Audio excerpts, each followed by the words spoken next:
The coffee cup shattered against the fence post. Frances Atwood did not flinch. She stood in the brittle morning wind of Caldwell, Kansas, the year 1882, with the broken shards of ceramic still spinning in the dust at her feet, and she looked at Lewis Cooper with every ounce of fire she had been warned to suppress since she was old enough to speak her own name. "You told my brother," she said, her voice low and steady as a rifle barrel. "You told him I had no business being here." Lewis Cooper said nothing. He stood on the other side of the split-rail fence, his hat pulled low, his jaw set like quarried stone. He was tall in a way that seemed deliberate, like the land itself had grown him to fit the horizon.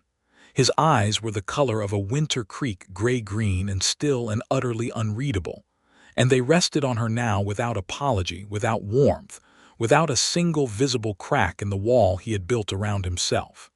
"He came to me last night," Frances continued, "with your words still in his mouth. Said Lewis Cooper thinks you are a foolish woman who does not understand what it costs to survive out here. Said Lewis Cooper told him to send you back east before winter kills what the loneliness started." She stepped forward, her boot crushing a shard of the ruined cup. "I want to hear you say it to my face." Still he said nothing. That silence was the most infuriating thing she had ever encountered in 26 years of living, and she had encountered a great many infuriating things. She had grown up in Cincinnati, Ohio, the daughter of a land surveyor who believed women had no practical business beyond the domestic, and she had fought that belief every day of her life. She had come west because her brother Thomas had written her letters full of prairie light and open sky, and the kind of freedom that simply did not exist in parlors and calling cards. She had come because she believed in something larger than what had been assigned to her. She had come, in short, with her whole heart. And now Lewis Cooper, her brother's closest neighbor, the man Thomas had described in those same letters as the finest horseman in 3 counties, as steady as the earth beneath your feet, as someone you would want beside you if things ever went dark, had apparently decided she was a problem to be sent home. "Fine," she said, when the silence stretched past the point of dignity. "Fine. Say nothing. That seems to be what you are best at." She turned and walked back toward the house, and the wind came across the flat Kansas grassland like a living thing, and pushed against her like it, too, was trying to send her somewhere else. She did not go somewhere else. She had not come all the way from Cincinnati, Ohio, on a 3-day train and a 12-mile wagon ride, to be undone by a silent man and a broken coffee cup. But to understand how she came to be standing at that fence on that particular morning in October of 1882, with fire in her chest and coffee on the ground and Lewis Cooper's Winter Creek eyes watching her walk away, you have to go back 6 weeks to the day she stepped off the westbound train at the Caldwell Depot with 2 traveling trunks, a hat box, and the absolute conviction that her life was about to begin. Thomas Atwood had been farming the Oklahoma border country since 1879. He had a quarter section of short grass prairie, a modest but sound clapboard house, a barn that needed paint, and a deep and genuine loneliness that he never quite managed to confess in his letters, but that Frances had been reading between the lines of for 3 years. He had written to her in the spring of 1882 with an offer she had not expected. "Come west, help me run this place, stay as long as you like. The land is yours too if you want it." She had wanted it. She had wanted it so fiercely that she had packed within the week. The train ride had been everything and nothing like she had imagined. The landscape outside the window changed slowly at first, the dense green of Ohio becoming the flatter, broader gold of Indiana and Illinois. And then Kansas had arrived like a kind of revelation, a vast and terrifying openness that made her feel simultaneously exposed and free. She had pressed her face close to the glass and watched it unreel for hours, and something in her chest had shifted, loosened, like a knot finally given slack. Thomas had met her at the depot in Caldwell. He was 30 years old and sun-browned and thinner than she remembered, and when he hugged her she felt his relief in it, genuine and wordless. They had loaded her trunks into his wagon and driven south through the afternoon, the light going long and golden across the grass. And Thomas had talked almost without stopping. About the cattle markets, about the water rights dispute 2 sections over, about the family of Osage people who sometimes crossed through the southern corner of his land, and with whom he had a quiet and respectful understanding, about the difficulty of the winter just past and his hopes for the one coming. And he had talked about Lewis Cooper, not with warning, not with the careful phrasing of someone managing expectations. He had talked about Lewis Cooper the way you talk about weather as a permanent, significant feature of the landscape you simply have to account for. Lewis runs the Cooper Ranch due east, Thomas had said, his eyes on the team of horses. 800 acres. Cattle operation mostly. He has been out here since '76, came down from Abilene after the cattle drives wound down. Best judge of land and livestock I have ever seen. Quiet man. Very quiet. People who do not know him think he is cold, think he does not care about much. But he has pulled me out of more than one hard situation, and I trust him with my life.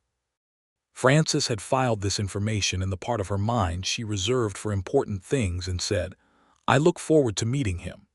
She met him the following morning. She had risen before Thomas, as was her habit, and had gone to acquaint herself with the kitchen, which needed considerable acquainting. She had found coffee beans and a grinder and a cast-iron pot, and had put together something approximating a reasonable breakfast by the time the sun was fully up. She had taken her cup outside to stand on the porch and look at the land, hers too, Thomas had said, and she was trying to believe it, and that was when she had seen the man on the other side of the fence. He was mending a section of the split rail that separated the two properties.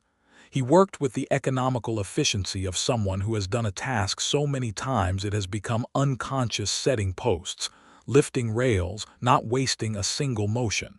He had not seen her, or if he had given no sign. "Good morning," she had called. He had glanced up. Those Winter Creek eyes had found her across 30 feet of wind-bent grass and assessed her with the same calm practicality with which they had presumably assessed the fence post. "Morning," he had said, and returned to his work. She had stood there a moment, waiting for something more. Nothing came. She had gone back inside and refilled her cup and come back out and tried again. "I am Frances Atwood," she had said, "Thomas's sister. I arrived yesterday." "I know," he said, not looking up. "Lewis Cooper," she had guessed. "Yes." She had waited again. He kept working. The silence between them was not hostile, it was simply immense, like the prairie itself, filled with nothing that wanted to be filled with nothing. "The coffee is fresh," she had said, on impulse, because she was not the kind of woman who surrendered to silence without at least attempting to fill it.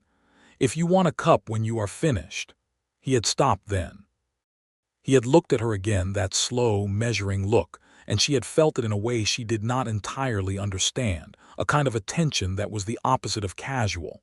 And then he had said, with complete and unembellished sincerity, "Thank you, no." She had gone inside. She had told herself it did not matter. He was a neighbor, not an obligation. She had not come west to charm taciturn ranchers into conversation. She had come west to live. But Thomas had mentioned Lewis Cooper's name at dinner that evening, and then again the next morning, and she had started to understand that the two men were bound together by the particular loyalty of isolated people. The loyalty that forms when you are each other's closest resource in a landscape where help can mean the difference between surviving and not. Thomas relied on Lewis. Lewis, in whatever way his closed nature allowed, relied on Thomas. The fence between their properties was less a division than a seam. She learned other things about Lewis Cooper in those first 2 weeks, not from Lewis himself.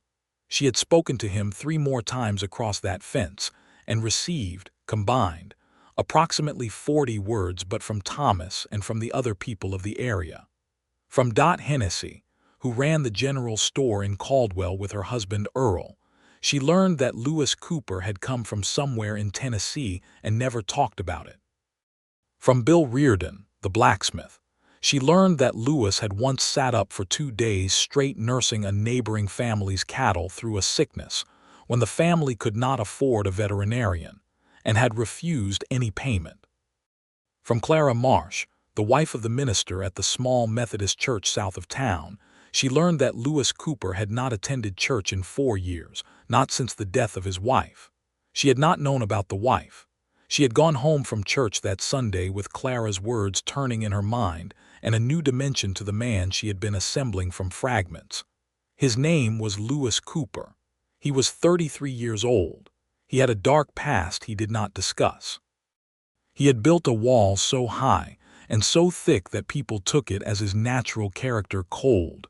They said, unreachable, said with a slight shrug, as if it were simply a fact like the color of his hair. They said it without malice, but they believed it. Frances did not yet know what she believed. She only knew that the picture did not quite fit, because she had seen something in those Winter Creek eyes that was not cold. She did not have a name for it yet. It was more like something banked, held back, covered over like coals that have been packed under ash for a long time and are still burning. She had thought about that, and then she had stopped thinking about it because it was not her business and she had her own work to do. The work was considerable. Thomas's farm needed a woman's organizational attention in the way that a garden needs rain, not as an insult to his independence, but simply as a matter of necessity.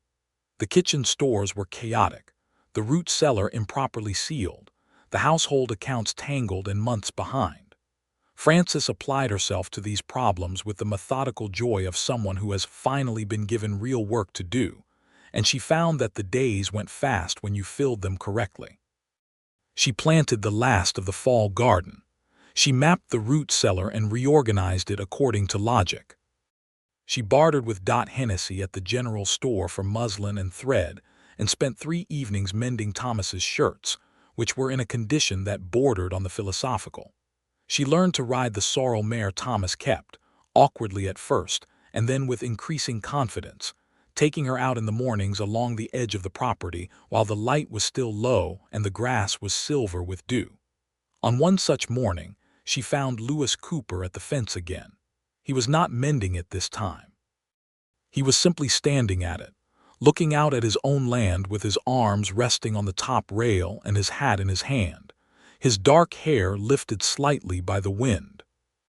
He looked, and this was the word that came to her before she could prevent it: burdened. Not physically, something internal, something he was carrying in the set of his shoulders and the stillness of his profile. She had not intended to stop.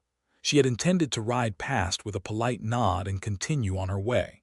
But her mare had made the decision for her by stopping at the fence, drawn perhaps by the nearness of Lewis's horse, a big sorrel gelding tied to the post nearby. Lewis had looked up. "Miss Atwood," he had said. "Mr. Cooper." She had settled her mare. "Am I interrupting something?" He had seemed to consider this question with more seriousness than it probably warranted. "No," he had said eventually. She had looked out at his land. From this vantage she could see the Cooper ranch spreading east, gently rolling, tawny golden in the autumn light, better built than Thomas's operation in the visible way of more years and more capital, but carrying the same essential character. A human attempt to make permanent home in a landscape that was fundamentally indifferent to permanence. "Thomas speaks highly of you," she had said. "He is generous," Lewis had said.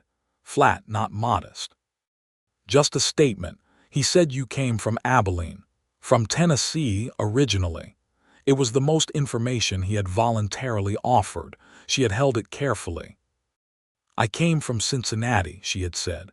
"My father did not want me to come here. He thought it was unsuitable." She had not known why she said that, except that she had an instinct, working at the edge of her understanding, that Lewis Cooper might respond to honesty the way he did not respond to pleasantry. That the wall was not against truth, but against the performance of it. He had looked at her then, directly. "What did you think?" he had asked. The question surprised her. "I thought he was wrong," she had said. The corner of his mouth had moved, not quite a smile, barely even an acknowledgement, but something. And then he had put his hat back on and said, "I should get back." "Of course," she had said. He had unhitched his gelding and ridden east, and she had sat on her mare and watched him go. and the feeling in her chest was something between frustration and fascination, and she had told herself very firmly that it was solely the former.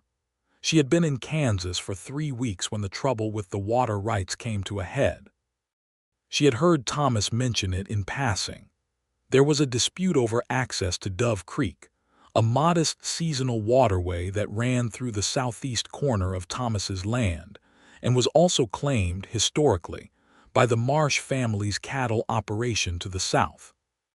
What she had not understood was the scale of the animosity involved, or the fact that a man named Clement Hargrove, who ran a large cattle operation 2 sections east and who was, by general community consensus, a man of expansive ambition and narrow scruple, had recently purchased the Marsh family's note from the bank and was using it as leverage to claim not just the Marsh family's water access, but a strip of land along the creek that technically belonged to Thomas. Thomas had tried to be diplomatic. Clement Hargrove, Francis learned over dinner one evening, was not interested in diplomacy. He was interested in acquisition. "He sent a man by yesterday," Thomas said, pushing his food around his plate. "Said Hargrove is willing to settle the water matter in exchange for the southeast quarter of my property." "That is a quarter of your farm," Francis said. "Yes." "You are not seriously considering it." Thomas looked tired. "I don't want to consider it, but he has friends on the county board, Francis. And if he challenges the deed to the whole property, the legal costs alone could break me." She had felt the full weight of it settle. This was not abstract. This was Thomas's land, Thomas's life, and by extension now something of hers too. This was exactly the kind of injustice that swallowed people whole out here, that turned free men into tenants and independent farms into absorbed parcels on some wealthy man's expanding map. "What does Lewis think?" she had asked. Thomas had looked at her. "You are asking about Lewis. He is your closest neighbor and you said you trust him. What does he think about Hargrove?" Thomas had been quiet for a moment. "Lewis has his own complicated history with Hargrove," he had said. "I don't know all of it, but I know he thinks Hargrove is dangerous. He told me last month to get my deed witnessed by the county clerk again and to document the water usage as thoroughly as possible." "That is good advice," Francis had said. "Lewis gives good advice," Thomas had agreed. "He just does it very quietly." The next morning Francis had gone to the fence, not on horseback, on foot, with 2 cups of coffee, deliberately. She had seen Lewis's fencework crew working the east line, 2 ranch hands hammering posts into the hard autumn ground, and she had waited until Lewis came around to supervise, which he did with his characteristic unhurried competence. She had held up both cups across the fence rail. "I would like to talk to you about Clement Hargrove," she had said, "if you have a moment, and if you want the coffee, that is simply incidental." He had stopped. He had looked at the 2 cups. He had looked at her, and something had shifted in that banker's vault expression, a barely visible crack in the mortar, the smallest adjustment, and then he had come to the fence. He had taken the cup. She had not made any great celebration of this. She had simply said, "Thomas told me about the water rights dispute. He told me Hargrove has purchased the Marsh note and is using it as a wedge. I want to understand the legal situation." Lewis had drunk his coffee. He had looked at the horizon. He had been quiet for just long enough that she began to think he was not going to speak at all, and then he had said, "The deed to Thomas's southeast quarter is sound if the original survey holds, but Hargrove will argue the survey was improperly filed. He will tie it up in county court for years if Thomas lets him." "How do we prevent that?" He had looked at her. "We, Thomas and I," she had said without flinching. "How does Thomas prevent it?" A pause. "There is a land agent in Caldwell, Jacob Prout. He is honest, which is not universal in this profession. He can re-examine the survey and file a corrected record before Hargrove moves. If the record is clean and current, Hargrove's legal argument falls apart." "That is actionable," Francis had said. "Thank you." She had reached for the empty cup he held out. Their fingers had not touched. She had gone back to the house and gone directly to Thomas and told him to hire Jacob Prout today before Hargrove made his next move. Thomas had looked at her with something between admiration and mild bewilderment. "How do you know about Jacob Prout?" Lewis told me. Lewis told you. Over coffee, she had said. He is very informative when you give him a direct question and coffee. Thomas had hired Jacob Prout. The survey had been re-examined and found, with one correction to the eastern boundary markers, to be entirely sound. The corrected record had been filed with the county clerk before Hargrove's lawyer could set foot in Caldwell. Hargrove had been furious, by all accounts. He had sent another man to the Atwood farm with language that was significantly less diplomatic than his first approach. Frances had met that man on the porch. She had told him that Thomas Atwood's deed was clean and current and filed in the county record, and that if Clement Hargrove had any further questions about the property lines, he was welcome to consult the county surveyor's office. She had said it with the precise, level courtesy of someone who is completely unafraid, which was slightly more frightening, people later said, than if she had been angry. The man had left. Thomas had laughed for the first time since she had arrived. But Hargrove, she understood, was not finished. Men like Hargrove were never finished. They simply changed tactics. It was in the second week of October that the tactics changed, and changed in a direction she had not anticipated. Thomas had come home from a supply run into Caldwell with a tight face and a quietness to him that she recognized as suppressed worry. She had sat him down and poured him coffee and waited, and eventually he had said, "I ran into Hargrove at the general store. He was talking to some men I did not recognize. And he said something to me, not a threat exactly, more like something he wanted me to hear. He said Lewis Cooper's title to the east section has a problem he has known about for 6 years. He said he has been patient. He said patience runs out." Frances had set down her cup very carefully. "What problem?" I don't know if it is true or if it is just Hargrove stirring things. But Lewis, if Hargrove goes after Lewis's land, it would." Thomas stopped. "Frances, Lewis saved my life 2 winters ago. There was a blizzard, the kind that comes up in an hour and turns everything to white. I was out checking cattle, I got turned around, I could not find the house. Lewis found me. He had come looking because he noticed I had not lit the lamps. If he had not, he stopped again. I owe him. I cannot stand by if Hargrove is going to use whatever he thinks he knows to take Lewis's land." Frances had stood up from the table. "I will talk to Lewis." Thomas had looked at her with an expression she could not entirely categorize. "Frances, Lewis does not, I know," she had said. "I know what they say about him, but he talks to me, Thomas, a little. I think he needs someone to talk to." She had gone to the fence the next morning. Lewis had been there, as he often was in the early hours, doing the kind of work that never quite ends on a cattle operation. She had brought coffee, as she had begun to do regularly, and she had brought the information directly, without softening or circumnavigation, because she had learned that Lewis Cooper did not process softening particularly well. "Clement Hargrove told my brother he knows about a problem with your title to the east section," she had said, handing him the cup across the fence rail. "He said he has been patient for 6 years. I thought you should know." Lewis had gone very still. It was a different kind of stillness from his usual reticence, charged, the way the air goes charged before a lightning storm. He had looked at her with those Winter Creek eyes, and for the first time there had been something visibly happening behind them, not cold, not banked, but active and complicated, and she thought afraid. Not of Hargrove, of something inside himself. "He has been waiting for this," Lewis had said very quietly. "You know what he has?" A long pause. He drank his coffee. He looked out at his land, his 800 acres of hard-won Kansas grass, his cattle moving in the distance like slow dark boats, his buildings solid against the wide autumn sky. He looked at it with the expression of a man looking at something he cannot afford to lose. "In 1876, he said slowly, "when I came to this county, I purchased this land from a man named Curtis Dalton. Dalton had homesteaded the original claim in 72. The purchase was legal and recorded, but Dalton, before I bought it, had taken out a private loan against the property from Clement Hargrove, a loan that I did not know about when I bought the land. Dalton died 6 months after our transaction. His widow moved east.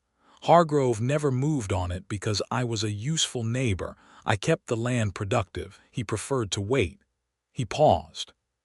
I found out about the loan in '78. By that point, I had already put 6 years of my life into this place. I consulted a lawyer in Wichita who told me Hargrove's claim was technically valid but practically difficult to enforce as long as I continued to improve the property. He said Hargrove would likely never move on it because the costs would exceed the benefit. The lawyer was wrong, Francis said. The lawyer did not account for what happens when a man's ambitions expand, Lewis said. Hargrove is richer now than he was in '78. The costs no longer exceed the benefit. Frances stood at the fence in the October wind and thought about this with everything she had. She thought about the shape of it, the legal architecture, the points of weakness and the points of strength. The loan is the problem, she said. If the loan was discharged, Hargrove's claim collapses. The loan was never discharged. Dalton died owing it. But Dalton's estate, his widow, was she legally the responsible party after his death? Lewis looked at her with something new in his expression. Attention, the full kind. What are you saying? I am saying that when Dalton sold you this property, if the sale price exceeded the outstanding loan, the loan should have been satisfied at closing. If it was not, if Dalton pocketed the money without paying Hargrove, then the liability is Dalton's estate, not the property itself. The title you purchased should have come free of that encumbrance. She stopped. I am not a lawyer, but my father was a surveyor and he spent 30 years watching land transactions, and I spent 30 years watching him. This is the kind of thing that gets tangled because nobody pulls the thread clearly. Lewis was looking at her in a way she had not seen before. Where did Dalton's widow go? You said east. Do you know where? Missouri. She had family in Kansas City, I believe. Then there may be a record of Dalton's estate settlement. If the estate was properly settled, the debts against the property would have been documented. And if Dalton's debt to Hargrove was listed among them without being discharged, the estate may still technically owe Hargrove, not the land itself. The land you purchased came clean. He was quiet for a long time. The wind moved through the grass between them. A meadowlark called from somewhere in the distance, that clear, dropping note that was becoming the sound she most associated with this place, this wide and difficult and beautiful land. Why are you doing this? Lewis asked. The question caught her slightly off guard, not its content but its directness, because Lewis Cooper was not a man who asked direct personal questions. He asked practical questions and offered practical answers and otherwise held the world at arm's length. For him to ask why she was doing this was, she understood, significant. Because it is the right thing to do, she said, and because Thomas would be devastated if you lost this land. He looked at her steadily. And you? Would you be devastated? She held his gaze. I barely know you, Mr. Cooper. No, he agreed. You do not. She went back to the house. She sat at the kitchen table and pressed her hands flat on the surface and breathed. Then she wrote a letter to a lawyer in Wichita, a different one from the one Lewis had consulted, a woman named Margaret Klein, who had been recommended by Dot Hennessy as the sharpest legal mind within 100 miles and also the most discreet. She also wrote a letter to the county record's office in Kansas City. She did not tell Lewis she had done either of these things. Not yet. She had learned that Lewis Cooper did not accept help gracefully, that he had been managing alone for so long that being helped felt to him like an accusation of weakness. She would build the foundation before she asked him to stand on it. In the meantime, there was the matter of the thing he had said to Thomas. It happened in the 3rd week of October, while she was still waiting for replies to her letters. Thomas came home from a trip to the Cooper Ranch. He had gone to help Lewis repair a cattle gate that a spooked steer had destroyed, and he had been quiet all evening. Francis had finally asked him directly what was wrong. Thomas had set down his fork. Lewis said something today. He did not mean for it to hurt, I do not think. He said I was telling him about you, about how well you have settled in, how much you have contributed, and he said he thought you would probably be happier back in a city. that a woman of your education and temperament should not be wasting herself on frontier life. Frances had felt the words like a slap, which surprised her, because she had not realized until that moment how much it would matter what Lewis Cooper thought about her choices. "He said it like he was worried about you," Thomas said. Not dismissive, but he would prefer I left, she said. Thomas looked uncomfortable. "I think he may be the kind of man who is safer when he does not have to think about certain things." She had understood what Thomas meant. She had sat with it all night. And the next morning she had gone to the fence with that second cup of coffee, and when he had appeared she had called him out on it directly, fully, without softening. And he had stood on the other side of the fence in his silence and said nothing, and she had lost her temper, which was not habitual for her. And that was when the coffee cup had hit the fence post and shattered in the Kansas dirt. And she had walked back to the house. And she had spent the rest of that day in a state of cold, controlled fury, reorganizing the root cellar with unnecessary force. By evening, her fury had cooled into something more uncomfortable, the dawning recognition that her reaction had been disproportionate to the offense, and that disproportionate reactions generally indicate the presence of feelings that have not been properly examined. She sat on the porch in the last of the light and examined them. She was not simply angry at Lewis Cooper for what he had said to Thomas.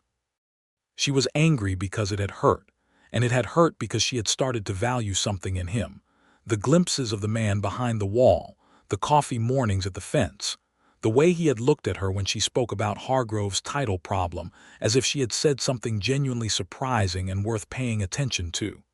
She had started, without intending to, without planning it or permitting it, to care about what Lewis Cooper thought. This was not, she told herself firmly, appropriate.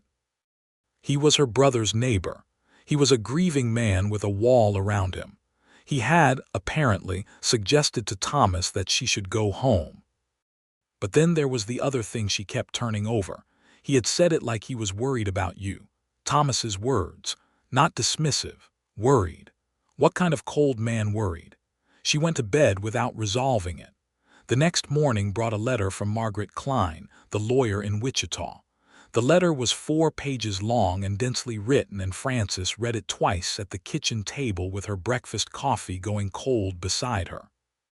Margaret Klein had pulled the Caldwell County deed records and cross-referenced them with the probate records for Curtis Dalton's estate from Jackson County, Missouri.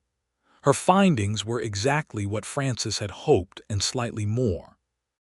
The sale of the East Section property to Lewis Cooper in 1876 had been transacted at a price of $420. Curtis Dalton's outstanding loan to Clement Hargrove at the time of the sale had been $310. The sale price had therefore exceeded the loan by $110. Under Kansas property law, the loan should have been discharged at closing.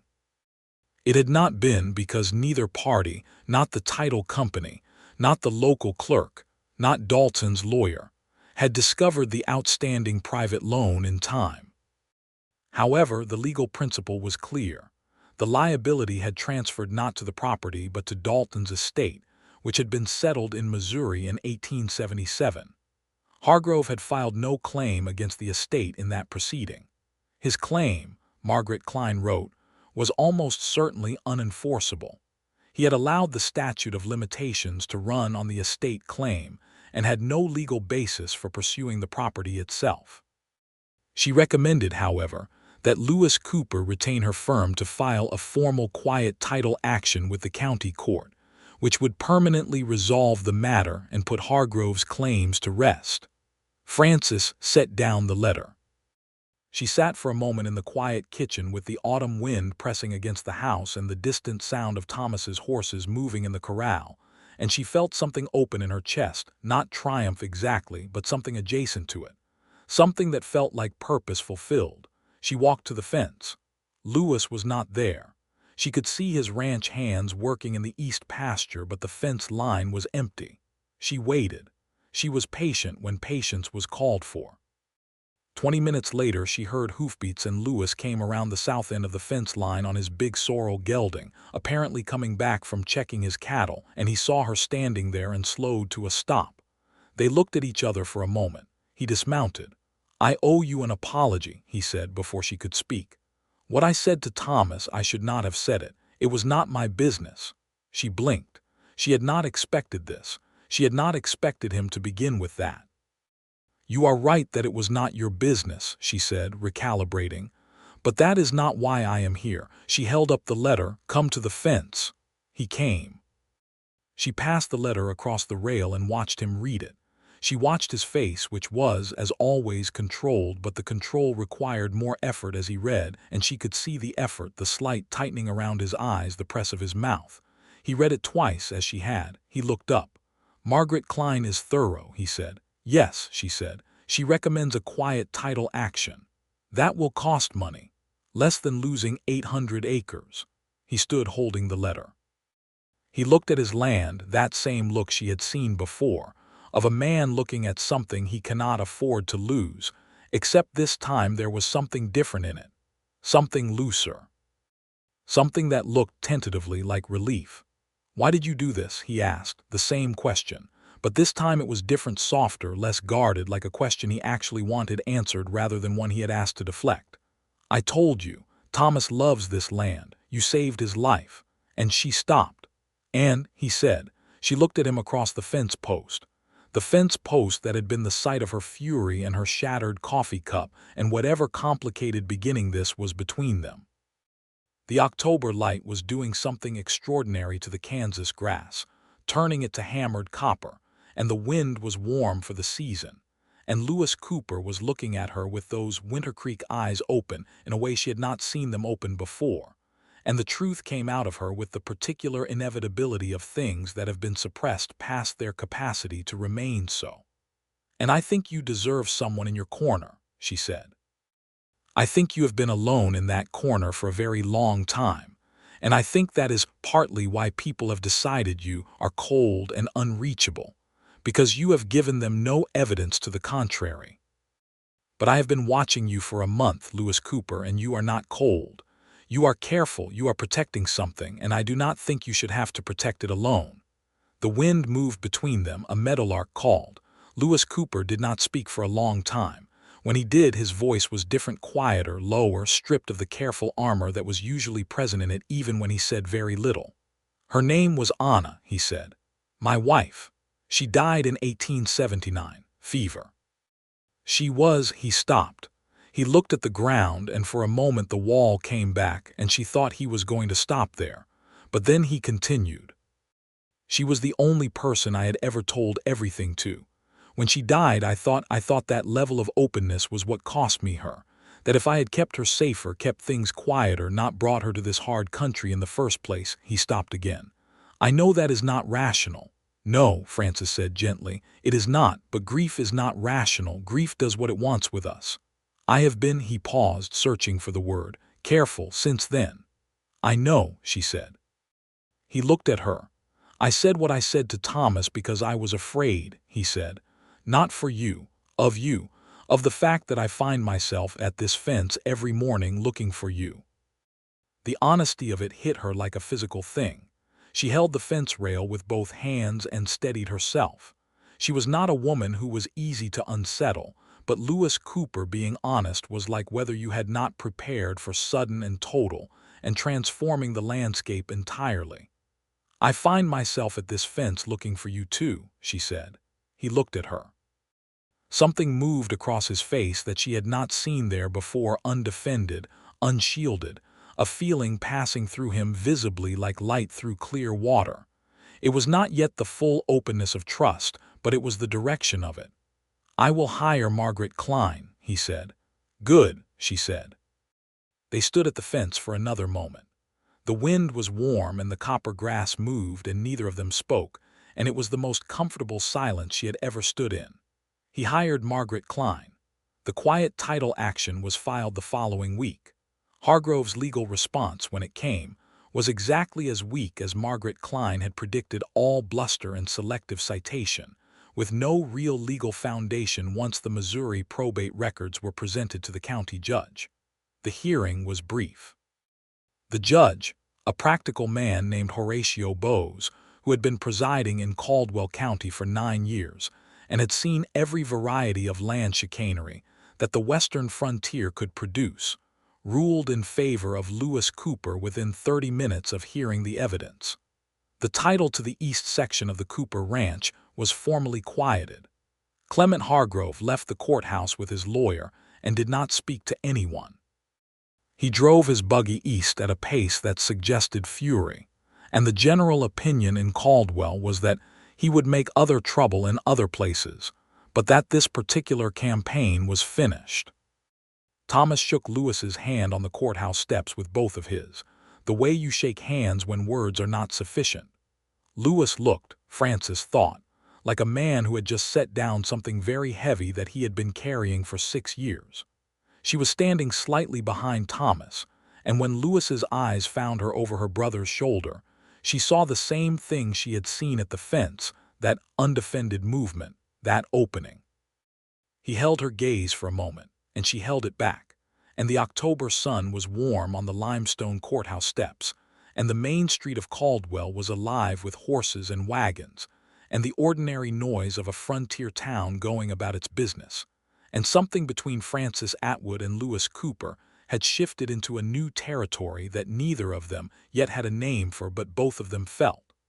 The following weeks had a different quality to them than the ones before. The tension of the Hargrove threat, now resolved, left a kind of quiet in its wake, not emptiness but space, room for other things to grow. The morning visits to the fence continued, but they were different now. Lewis talked more. Not dramatically, not with sudden eloquence. He was not a man who would ever pour himself out in great floods of disclosure. But he talked in the careful, incremental way of someone who has remembered that conversation is possible, that honesty does not inevitably lead to loss, that it is possible to say a true thing and have it received without damage. He told her about Tennessee, a farm in the eastern hills, a family of 5 children of which he had been the third, a childhood of hard work and genuine warmth that he had left at 19 because the land there could not support all of them, and he was young enough to go find his own. He told her about the cattle drives out of Texas 2 seasons on the Kishom Trail, which had been brutal and illuminating in equal measure, the kind of experience that shows you exactly what you are made of and takes something out of you at the same time. He told her about Abilene and meeting Anna there and bringing her south to Kansas. He did not tell her very much more about Anna than the broad outlines. She did not push. She understood that there are parts of a person's grief that are sacred, that belong to the person alone, and that love, she was beginning to use the word in her private thinking, carefully, tentatively, is not about demanding access to all of them but about standing patiently at the edge of them and saying, I am here. I am not leaving. Take whatever time you need. She told him things in return. About Cincinnati, which she described with the wry affection of someone who knows a place well enough to name its limitations. About her father, who had been brilliant and limited in the way that brilliant and limited men often are, genuinely loving but genuinely unable to believe that the objects of his love were capable of more than he had assigned them. About the particular frustration of being a woman with a full and active mind in a world that kept suggesting the mind was unnecessary, that the domestic and the intellectual were not only separate but incompatible, about why she had come west. I came because Thomas invited me, she said one morning, handing him his cup, but I stayed because I think I belong here. He looked at her over the rim of his cup. Do you? He said. I think I might belong here more than I have ever belonged anywhere, she said, which is either a sign of genuine discovery or a sign that I am deeply contrarian and will always prefer wherever I am not supposed to be. He almost smiled. She was getting better at seeing the almost smile's tiny movements at the corner of his mouth, the slight softening around the eyes. She was beginning to understand that they were, for Lewis Cooper, the equivalent of broad grins. November came. The light changed, went lower and more golden, casting long shadows by mid-afternoon. The grass cured to a pale straw color, and the air took on a crystalline sharpness that made the distances seem clearer, more present, as if the world had been cleaned. Frances loved it with a ferocity that surprised her. She loved the cold morning rides on the sorrel mare. She loved the smell of wood smoke from the stove. She loved the way the stars looked from the Kansas prairie, not the partial sky she had known in Cincinnati, hemmed by buildings and street gas lamps, but the full unobstructed dome of it, more stars than dark, so many stars it seemed like overabundance. She was coming back from a late afternoon ride along the creek when she saw Lewis standing at the fence, waiting. She pulled up the mare and swung down and led her to the post. "You are here late," she said. "I wanted to ask you something," he said. He was not easy with asking for things, she had learned that. He had been self-sufficient for so long that asking required a kind of deliberate effort, a choice made against the current of his nature. She waited. "There is a dance in Caldwell on Saturday, at the Hennessy Place. They hold one in November before the winter settles in." He looked at his hat brim, a rare thing, this avoidance of her eyes. "I was wondering if you would come with me." She stood with the mare's reins in her hand and the last of the evening light across the grass and felt something warm and absolute move through her. Not surprise, exactly. She had known something was building, in the way you know weather is building by the quality of the air. But the specificity of it, the asking, the hat brim, this man who told nobody anything, who stood at fences in silence, who had spent 4 years behind a wall so high people called it his personality, asking her to a dance. "Yes," she said, "I would like that very much." He looked up. The Winter Creek eyes were warmer than she had ever seen them. "Good," he said, and put his hat back on. "I will come by at 6. Saturday came with a cold, clear sky and Frances in the best dress she had brought from Cincinnati, deep green wool, well cut, nothing elaborate but clearly from a woman who understood clothes, and Thomas looking at his sister across the kitchen table with an expression of such transparent emotion that she felt a rush of love for him. "He is a good man," Thomas said, "not as information, as an offering." "I know," she said. Lewis came at 6, as promised, in a wagon he had cleaned and with his best coat on. He was not transformed. He was still Lewis, still quiet, still carrying all the weight of everything he was, but he had made an effort, and the effort was visible and she found deeply affecting. He handed her up into the wagon and they drove to Caldwell in the dark November evening with a blanket across their laps and the stars overhead and the horse's breath steaming in the cold. They talked. Not about anything of great consequence, about the winter preparations at both farms, about a book she had recently borrowed from the Caldwell Library, about his plans to expand the cattle operation in the spring. It was ordinary conversation, and it was the best she had ever had, because ordinary conversation with Lewis Cooper, now that the wall had a door in it, felt like the most natural thing in the world. The dance was held in the Hennessy barn, which Earl had swept and hung with lanterns, and Dot had organized with the efficient warmth that apparently characterized everything she did. There was a fiddle player and a man on squeezebox, and the music was lively, and the assembled neighbors of Caldwell, Kansas, were exactly the mixture of rough and kind, and real that Frances had come to expect of this place. Lewis was not a natural dancer. He moved with the careful deliberateness of a man who has learned something late and is not yet confident he has it right, and she loved this about him, loved it with a specificity that told her the feeling was no longer cautious or tentative, but something settled and grown. She told him so after a turn around the floor, when they stepped out for a breath of cold air in the barn doorway. "You are trying," she said. "You are dancing with me when it does not come easily. That is one of the kindest things anyone has done for me." He looked at her in the lantern light of the barn doorway, the cold air making their breath visible between them. "You are easy to do things for," he said. Quietly, completely. She looked up at him. He was close. The cold had driven them to stand nearer than the fence post, nearer than the morning distance of cups passed over rails. She could see the full detail of his face, the lines around his eyes that told of years in the sun and years of carrying things, the jaw still set but not armored now, the eyes open and present and looking at her with an expression that was, she thought, the same thing she was feeling, a kind of wondering helplessness, an arrival at something you had not known you were traveling toward until you were already there. He put his hand against her cheek. Careful, careful, the way he did everything. "Frances," he said. Her name in his voice was different from anyone else's voice.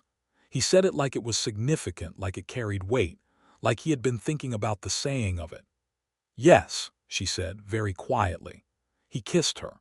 Not dramatically, not with the confident sweep of romantic fiction, with the care and tentativeness of a man who has not let himself want something in a very long time and is not entirely certain he deserves to want it now.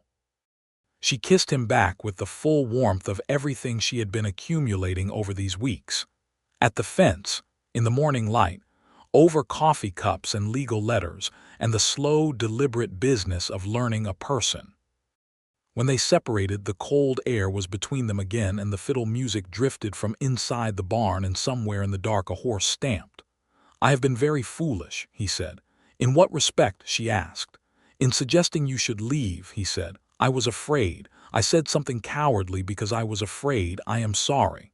"You already apologized for that," she said. "I am apologizing again," he said. "More thoroughly." She laughed. She had not heard herself laugh like that in a long time, unself-conscious, full, her whole self in it.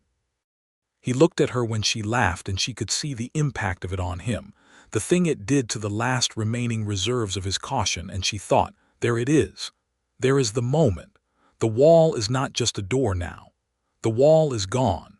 He drove her home in the dark and walked her to Thomas's porch.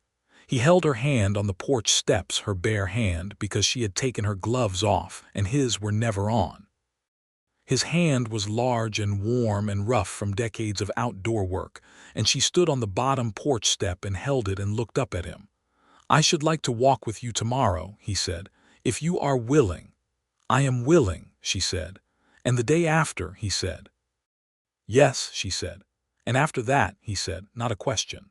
"Louis," she said, smiling, "you can have coffee with me every morning at the fence for the rest of your life." The words hung in the cold night air between them. He looked at her with the full weight of his attention, the way he had looked at her the morning she had brought 2 cups and asked about Hargrove, except now there was nothing strategic or cautious or managed about it. It was just him looking at her, with everything he was behind the eyes. "I would like that," he said. "The rest of my life I would like that very much." He went home. She went inside and stood in the dark kitchen for a moment and pressed both hands to her face and breathed and felt the warmth of it, the particular warmth of something that has been uncertain becoming certain, something that has been possible becoming actual. Thomas was still up, reading by the lamp at the table. He looked at her. She looked at him. "Well," he said. "Well," she said. He smiled, the full, unguarded smile of a man whose 2 favorite people in the world have just found each other, and who recognizes this as exactly the right development. "I thought so," he said, "from about the 2nd week. You might have mentioned it," she said.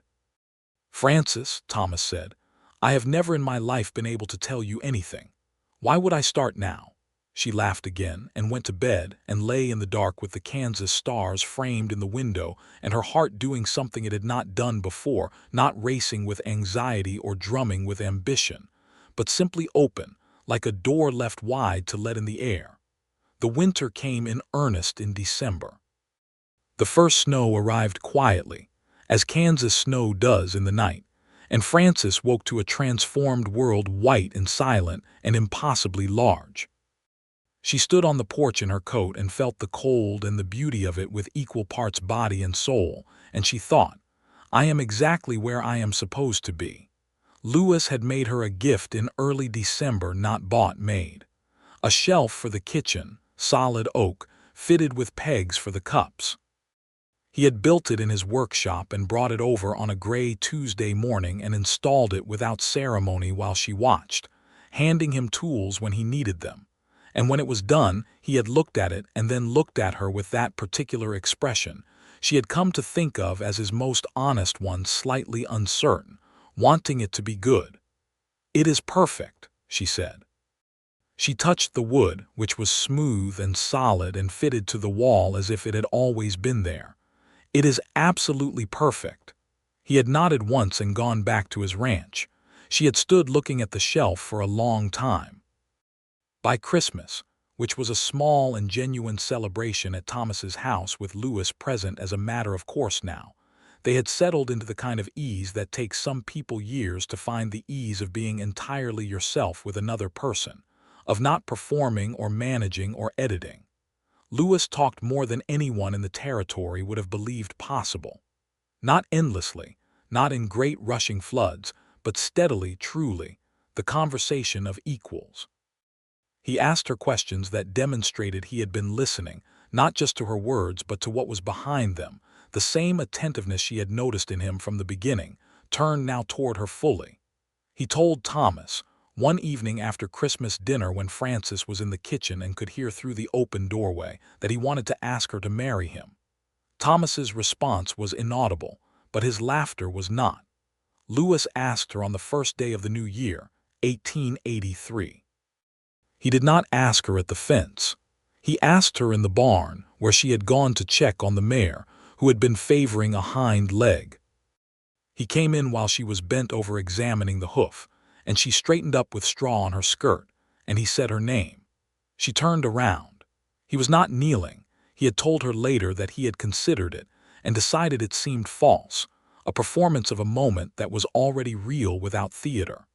He stood in the barn aisle with the winter light coming through the gaps in the boards and the horses breathing their warm breath in the cold, and his hat in his hands and his face entirely open. "I love you," he said. "I did not expect to. I did not think I could after Anna. I did not think I had it left in me. But I love you, Francis, and I would like to spend whatever years I have left being the kind of man who is worth what you gave me, worth the letters you wrote, and the coffee you brought, and the fence mornings, and the way you looked at me like you could see me when everyone else had decided there was nothing to see." He paused. "I am asking you to marry me. You do not have to. This land is not a requirement. I am not a requirement. But if you are willing, if you want this, the ranch, this country, a quiet man who is still learning how to be less quiet, I promise you I will spend the rest of my life being worthy of the answer." She had gone to him across the barn aisle, not slowly, not with the careful hesitation of someone managing her feelings, but directly, fully, the way she did everything she decided to do, and she had put her hands on either side of his face and looked at him. "Lewis," she said, "you were worth it before you were open. You were worth it when you were standing at the fence saying nothing. You were worth it when you took the coffee cup, and you were worth it when you told me about Anna, and you were worth it every single morning." She kissed him. "Yes, the answer is yes. It was always going to be yes." They were married in March of 1883 at the small Methodist church south of Caldwell, on a day when the first suggestion of spring was visible in the grass, a faint greenish tinge at the base of the dried stalks, the planet beginning again. Clara Marsh, the minister's wife, cried openly and without embarrassment. Dot Hennessy brought an extraordinary quantity of food to the reception at Thomas's house. Thomas stood beside Lewis as his best man, with the expression of a man whose life has just organized itself into the shape it was always supposed to be. Frances wore her green wool dress, which was the best thing she owned, and Lewis wore a suit he had cleaned in Caldwell and a new white shirt that he was visibly uncomfortable in but enduring with quiet stoicism. When the minister asked him if he took Frances Atwood to be his wife, he said, "I do," with the same weight and completeness with which he said everything that mattered. She said, "I do," with the full force of herself, which was considerable. They drove back to the Cooper Ranch, her home now, their home in the last of the afternoon light. The ranch house was larger than Thomas's, built over years with the careful additions of a man who had always known he was building for more than himself, even when he had told himself otherwise. There were 3 rooms she had not yet fully mapped, and a kitchen that needed Francis Atwood's organizational attention in the best possible way, and a window in the bedroom that faced east and would catch the morning light exactly as it came up over the Kansas grass. She stood in that window on the first morning of their married life and looked out at the land, 800 acres of it, hers now too, in the way that Thomas had promised her his quarter section was hers, except this was different and more particular and woven with the specific gravity of the man still asleep behind her. She heard him wake. She heard the deliberate quiet of him orienting to the day, to her presence in the room, to the new shape of things. "Come see the light," she said, without turning. He came. He stood behind her at the window and put his hands on her shoulders, and they looked east together at the March morning, the grass silvered with early dew, the sky going from dark to rose to gold in the slow, theatrical way of the prairie sky, a meadowlark starting up somewhere in the distance. "Every morning," he said. "Every morning," she agreed. Spring brought its work, as it always does on a cattle operation, and Frances threw herself into it with the same full-body commitment she had brought to everything since arriving in Kansas. She learned the cattle. The Cooper operation ran about 200 head of mixed longhorn and the newer shorthorn breeds, and she learned their rhythms, their patterns, their individual characters, the way cattle have individual characters if you watch them long enough. She learned the ranch hands, 3 men, Everett, Dahlan, and a quiet young man of 19 named Samuel who had come up from the Indian Territory looking for work, and who turned out to be the best natural horseman she had ever seen. She organized the ranch accounts, which were in better shape than Thomas's had been but still suffered from Lewis's preference for keeping things in his head rather than on paper. She brought them to paper. Lewis watched this process with something that was half appreciation and half the wariness of a man having his private systems exposed, and she talked to him through it in the way she had learned worked best, explaining the reasoning, including him in the decision, not simply overriding but building together. They disagreed sometimes. Not often, and never bitterly. But Lewis was a man of settled opinions and Frances was a woman who had earned her own, and occasionally they met on opposite sides of a question and had to work their way to the middle. The first real disagreement was about the southeast grazing rotation. Lewis wanted to move the cattle south earlier in the season, and Frances, having read what she could find about land management in the agricultural papers Thomas subscribed to, thought the south pasture needed to rest another month. They argued about it on the porch after supper with the spring dark coming on, both of them firm and neither of them cruel, and in the end Lewis had said, "All right, we try it your way. If the pasture comes back better in fall, I will tell you you were right." The pasture came back significantly better in fall. Lewis told her she was right. He said it directly, without qualification, without the defensive hedging she had learned to expect from men who were wrong. He said, "You were right about the south pasture. I want to try the same principle on the east quarter next spring." And she had felt a wave of affection so strong it was almost dizzying, not because he had admitted she was right, but because he had integrated it, turned it into future action, treated her knowledge as a resource and not a threat. In late summer, Frances discovered she was pregnant. She told Lewis on a Tuesday evening in August, sitting on the porch in the warm dark with the cicadas going and a half-moon over the flat horizon. She had been certain for 2 weeks and had spent those 2 weeks with the knowledge sitting inside her like a lit lamp, warm, private, not yet shared. He went very still when she told him. The way he went still that was different from his usual stillness, not the bank coal stillness of a man holding himself back, but the total stillness of a man receiving something so large he cannot immediately move around it. "Frances," he said. "Yes," she said. "Due in February, I think." He put his hands over his face and sat forward in his chair, and stayed like that for a long moment. She watched him and did not reach for him yet. She knew him well enough now to know that this was not distress, that this was Lewis Cooper having a feeling of enormous magnitude and needing a moment to find the edges of it. When he looked up, his eyes were bright in the moonlight in a way that had nothing to do with cold. "I thought," he stopped. He started again.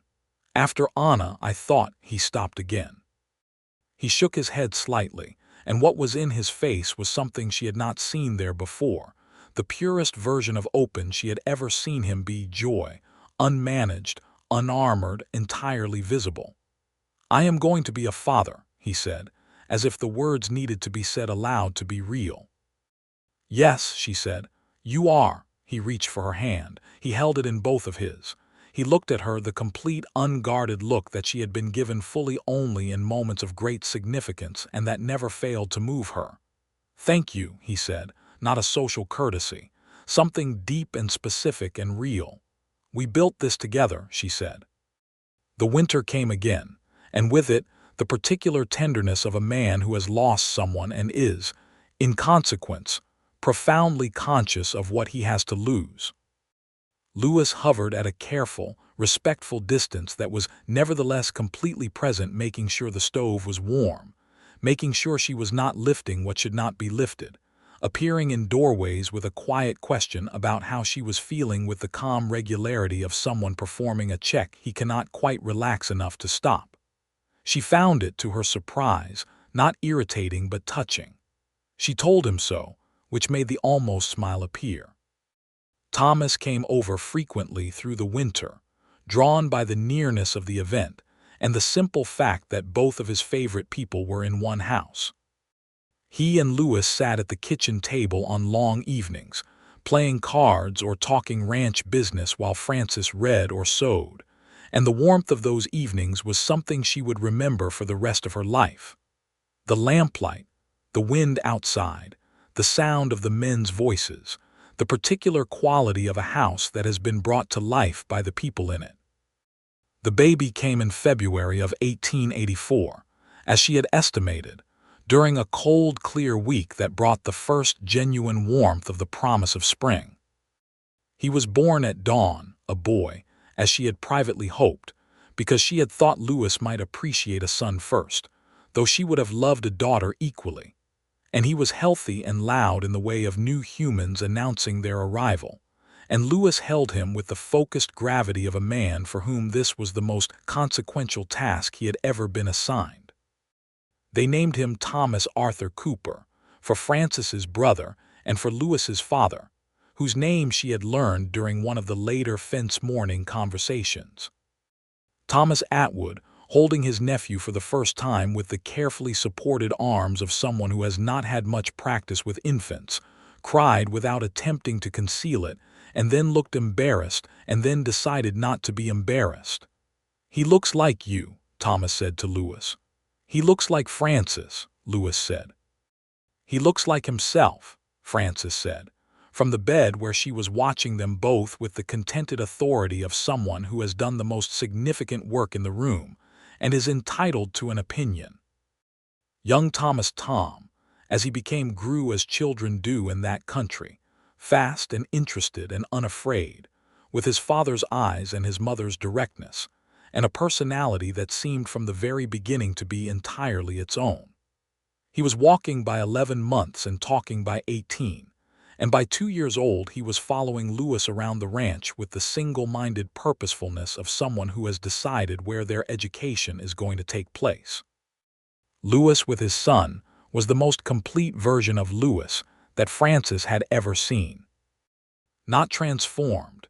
He did not become effusive or expressive in ways that were not native to him, but opened further.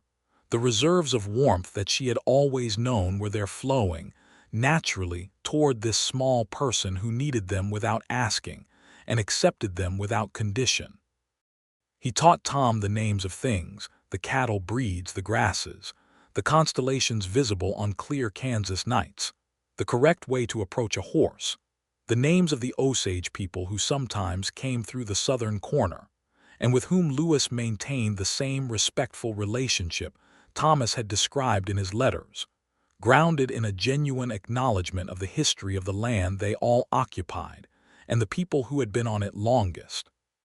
Frances taught Tom other things, letters and numbers, begun early, at a small table she set up in the corner of the kitchen, the names of the plants in the creek bottom, the way weather moved across the prairie by reading the clouds, the history of the country, all of it, including the parts that were not proud, told in the clear and honest voice of someone who believes children deserve the truth. Hennessy, who had become one of Frances's closest friends in Caldwell, told her once that she and Lewis were the most unlikely obvious match she had ever seen. Frances asked what she meant. "When you arrived," Dot said, leaning on the general store counter with her customary directness, "I thought, well, that girl is going to bounce right off Lewis Cooper like a stone off iron. He had been alone so long he had practically turned to iron. And then I watched the two of you at the fence. Everyone in the county watched the two of you at the fence, you know. It was considerable local entertainment, and I thought, oh, well, that is something different. That is two people who actually see each other. That does not happen as often as it should."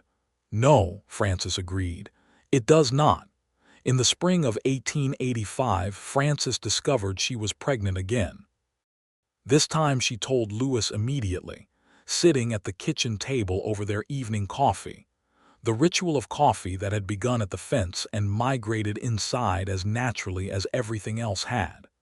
His response this time was different, quicker, less stunned, the joy immediate and complete without the preliminary necessity of processing, something he had not permitted himself to anticipate.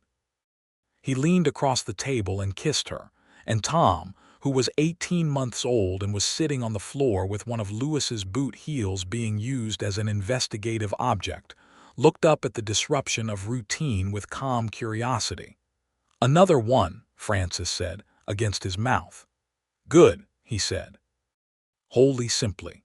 The second child was a girl, born in November of 1885, and they named her Anna Mee Cooper Anna for Lewis's first wife, because Frances had suggested it and Lewis had looked at her with the full depth of his gratitude, and Mee for Frances's mother, who had died when Frances was 12, and whose memory she had always carried quietly. Anna arrived into a house that was already full and warm and organized around the cheerful business of living, and she added to it in every way. She was different from Tom from the beginning. Where he was deliberate and observational, she was immediate and social, filling whatever room she was in with noise and motion and opinion. Lewis called her his most verbal child, with an expression of fond bewilderment that suggested he was not entirely sure where she had come from, though everyone else found the answer self-evident. Frances watched her husband with their children and felt, regularly and without diminishment, the particular joy of having been right about someone. She had been told he was cold. She had been told he was unreachable. She had reached him over a fence post and a cup of coffee, one honest question at a time, and what she had found on the other side of the wall was not the absence of feeling but its full and unmanaged abundance, years of it, saved up, waiting without knowing it was waiting, ready to be given to people who would accept it completely. He was not without difficulty. He never would be entirely. He still went quiet sometimes in ways that asked for patience, still took time to reach for words when they were needed, still carried the particular weight of old losses in a way she suspected would always be present. She did not wish it away. These were the seams of him, the lines in the wood, and they were part of the whole that she loved. He had grown easier with the passage of years, not easier as in softer or diminished, but easier the way a door grows easier on its hinges when it has been opened regularly, when the mechanism has been remembered and worked and trusted. He told her things now that she suspected he had never told anyone. About the specific texture of his grief for Anna, which had been compound grief for her and grief for the child they had lost before Anna died.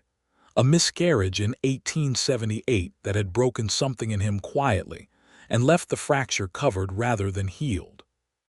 He told her about Tennessee in more detail than the fence mornings had allowed the particular light of the eastern hills, a sister named Rebecca he missed in a low, ongoing way, a father who had been difficult and a mother who had been wonderful. He told her about the Kishom Trail in its full complexity, including the parts that had been brutal and the parts that had been, in spite of everything, magnificent. She listened. She always listened. And she told him in return the Cincinnati parlors, the suffocating years of being managed toward smallness, the grief for her own mother that she had carried alone through her adolescence because her father had dealt with loss by removing all evidence of it. She told him about the loneliness of intelligence in environments that do not value it and the particular relief of arriving somewhere it does. "You were never going to be happy in Cincinnati," Lewis said one evening. "No," she agreed. "I was not." "I am glad you came west," he said. "You were not glad when I arrived," she pointed out. He almost smiled. "No, I was not. I was afraid." He looked at her across the kitchen table, Tom asleep in the back room, baby Anna making the small, contented sounds of a well-fed infant. "I was afraid because I could already see, the second morning at the fence, that you were going to be a problem for me." "A problem," she said. "The kind of problem that changes everything," he said. "The best kind." She reached across the table and took his hand. He turned it over and held hers in the familiar way, fully, deliberately, with attention. In 1887, Clement Hargrove moved his operation to Colorado, having exhausted both his credit and his social standing in Caldwell County through a series of increasingly overreaching land schemes that the community had, collectively and with increasing firmness, declined to accommodate. His departure was reported in the Caldwell Commercial and noted by Francis over breakfast with the simple satisfaction of a chapter that has been properly closed. Lewis read the notice and set the paper down and said, "Good. That was all. It was entirely sufficient."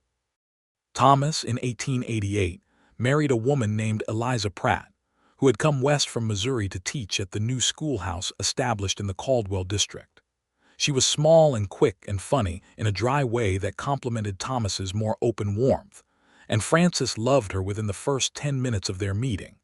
Lewis approved of her with his characteristic economy. He told Thomas she was sensible and left it at that, which Thomas had learned to translate as the highest available praise.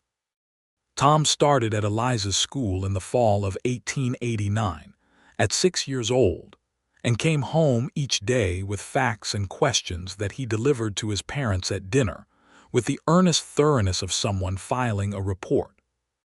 Lewis received each fact with genuine interest and each question with serious consideration, and Francis thought, watching them, this man who had been told he was cold, sitting at the table with his son, engaged and warm and present, that some descriptions of people were less about the person described and more about the imagination of the person describing. Margaret Klein, the Wichita lawyer who had been so instrumental in the quiet title matter, wrote to Francis in 1890 with news that she was expanding her practice and opening a Caldwell office, and asked if Francis would be interested in acting as her local correspondent, handling initial inquiries, reviewing documents, liaising with clients in the area. It was not a full legal position, but it was substantive work that required exactly the kind of mind Francis had, and Klein's letter made clear she had always known this. Francis wrote back immediately accepting. She discussed it with Lewis first, not because she needed his permission but because they made decisions together and she wanted his thinking in the mix. He said, "You would be very good at it. Simple and complete." She hired a girl from town 3 mornings a week to help with the children and set up a corner of the sitting room as her working space, and began what became a satisfying and expanding body of work over the following year's land transactions, estate matters, the occasional contentious boundary dispute that required exactly the kind of careful, thorough thought she had applied to Lewis's own title problem years before. She was good at it. Lewis was right about that, as she had been right about the South pasture. They were both good at being right about each other. By 1892, the Cooper Ranch had grown. Lewis had purchased an adjacent section to the north when its owner retired to Kansas City, bringing the operation to over 1,000 acres. Tom, at 8, was already capable on horseback and spent his free hours with his father in the way she had always imagined. The two of them moving through the land together, the boy learning everything Louis knew to teach, which was considerable, given in that quiet, patient way that was Louis's truest gift. Anna, at 6, was loud and curious, and had declared her intention to be a lawyer, which Francis found entirely wonderful and Louis accepted with perfect equanimity. Samuel, the young ranch hand from the Indian Territory, had stayed on and become Louis's most trusted man, competent, reliable, quietly invaluable, now with a wife and a small house at the south end of the property. Louis treated him with the respect of someone who understands that a good working partnership is one of the genuine goods of a life. Francis got on with Samuel's wife, a Osage woman named Miriam, very well. They had a friendship built on the particular respect of two practical, intelligent women who recognize competence in each other. One evening in late autumn of 1892, with the children in bed and the house settled into its nightly quiet, Louis and Francis sat on the porch in their coats and watched the stars come out over the Kansas grass. It was the kind of evening that recapitulates all the other evenings of a life, gathers them up and offers them back as a single comprehensible thing. "Tell me what you are thinking," Francis said. Louis was quiet for a moment. Not the old silence, not the sealed, defended quiet of the man at the fence who said morning and nothing more. The comfortable quiet of a man in the middle of a thought he is finding words for. "I am thinking about the fence," he said. She looked at him. "What about it?" "I am thinking about what I would have done," he said, "if you had not been standing on the other side of it, if you had not brought 2 cups." He paused. "I would have kept going, just kept going the way I had been going. Getting through each year, managing. I was good at managing." Another pause. "But I was not good at living. I had stopped living after Anna. I had managed it so well I did not even notice that was what I had done." She looked at him in the starlight, his profile against the dark sky, the lines of his face that she knew as well as she knew her own, the gravity and the warmth together in a combination that was entirely and only Louis. "You were going to come back," she said. "You were already coming back. I saw it the first morning at the fence. Something in your eyes, you were already trying to come back." "I was just the cup of coffee," he said. "The cup of coffee," she agreed. He put his arm around her and she leaned against him and they sat in the quiet of their own particular life. 10 years now since she had arrived at the Caldwell depot with her 2 trunks and her hat box and her absolute conviction. 2 children asleep inside, 1,000 acres of Kansas grass around them in the dark, the meadowlark silent now until morning. "Francis," he said. "Louis," she said. "I love you," he said. He still said it the way he had first said it, with specific weight, with the consciousness of what the words cost and what they meant, without diminishment or habit. It had been 10 years and he said it the way you say something you have thought carefully about and mean completely. "I love you," she said back. The same way. Always the same way. In the spring of 1893, Frances discovered she was pregnant a 3rd time. She was 37 years old and Louis was 44, and they both received this news with the warmth of people who have been given more than they expected and have learned not to take more for granted. The 3rd child was another boy, born in October, healthy and determined. They named him James William Cooper James for Louis's older brother back in Tennessee, William for Frances's maternal grandfather. James arrived into a family that was already fully formed, already loving, and added his particular noise and energy to the household without disrupting any of what had been built.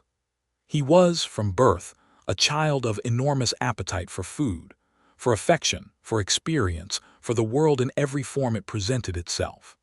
Tom, at 9, received his new brother with the sober consideration of an eldest child assessing an addition to his domain.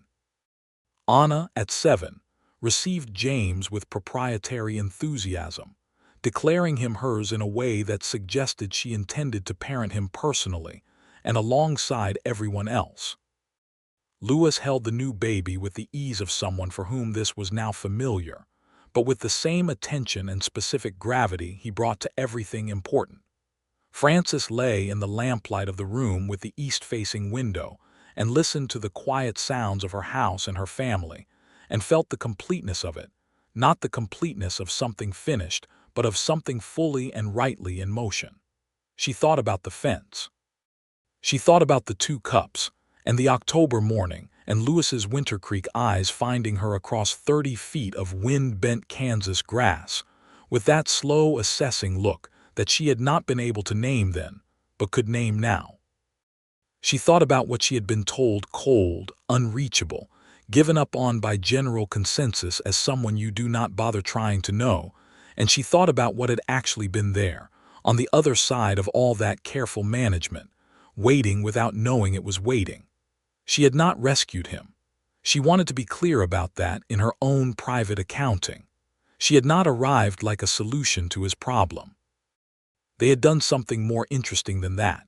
They had shown each other something true, one honest question at a time, 1 cup of coffee at a time, and what had come from it was not the rescue of one person by another, but the discovery, by 2 people independently certain they were managing fine, that they were not managing fine at all, and that the alternative to managing was so much better that the comparison was almost embarrassing. She heard Lewis in the next room, talking to Tom in the low voice he used with the children at night. She could not hear the words, just the cadence, steady and warm. She heard Tom's higher voice responding, asking something, and Lewis's patient answer. She heard Anna's voice add itself briefly and then be gently redirected to sleep. She heard the house settle in the autumn night, the familiar creaks and sighs of a building that has absorbed years of living. Lewis came to the doorway of their room. He stood there in the lamplight with his sleeves rolled up, and his hair slightly disordered from the long day and the children's bedtime, and the general magnificent difficulty of the life they had built. And he looked at her with those eyes that had begun as Winter Creek and become, over 10 years, something she could only describe as home. "All 3 asleep," he said. "Come to bed," she said. He came. He sat on the edge and took off his boots with the unhurried practicality that characterized him in all things, and then he lay down beside her and she moved carefully, healing still, 3 weeks out, into the warm, solid presence of him, his arm around her, her head against his shoulder. "Are you happy?" she asked. It was something she asked him, not always but regularly, because she believed in the asking, because she believed that happiness should be named and acknowledged rather than assumed. He held her closer. He was quiet for one moment in the way he was quiet when a thing was so large it needed the moment to contain it. "Yes," he said. "Francis, I am so happy it seems almost not credible." She laughed, softly so as not to wake the children. He pressed his mouth to her hair. Outside, the Kansas autumn was doing what it did, wide and dark and full of stars, the grass making its small sounds in the wind, the cattle quiet in the north pasture, the meadowlark sleeping until morning. The fence between the Cooper and Atwood properties still stood, repaired and re-repaired over the years, as such things are, not dividing so much as marking, holding the shape of the thing it had once been the site of. The beginning of everything. A fence post and a cup of coffee and 2 people honest enough, when it mattered, to say what was true. James Cooper woke twice in the night with the demanding urgency of the newly arrived, and Francis fed him and Lewis sat up with her in the lamplight, not out of necessity, but out of the choice he made every time he could make it. To be present, to be there, to be counted among the people who showed up. He had been a man who stood at fences alone. He was now a man who sat up in lamplight with his wife and his newest son, and the stars outside the window, and the whole large quiet life that had grown from the simple act of someone crossing the distance. She had been told he was cold. She had been told he was unreachable. She had reached him over a fence post and a cup of coffee. One honest question at a time, one morning at a time, and what she had found was not less than what she had hoped, but more specific, more real, more difficult, and more wonderful than the version she had imagined. He was not cold. He was careful. And careful, she had learned, in the hands of the right person, is the most loving thing in the world. The meadowlarks began before the sun, that clear, dropping note, the sound she had come to know as the voice of this place, this life, this particular prairie morning. Frances heard it first, as she often did, because she had always been a light sleeper and a willing waker, and she opened her eyes to the pale pre-dawn light in the east-facing window and listened. Lewis breathed beside her, deep and steady. James made small sleeping sounds from his basket. The house was still. She lay in the beginning of the day and listened to the meadowlark, and felt the full weight and warmth of everything she had made and everything she had been given, and everything that had been made possible by the simple decision to walk to a fence with 2 cups of coffee, and refuse to accept silence as the final word on a man who had so much more left in him than silence. She had been told he was cold and unreachable.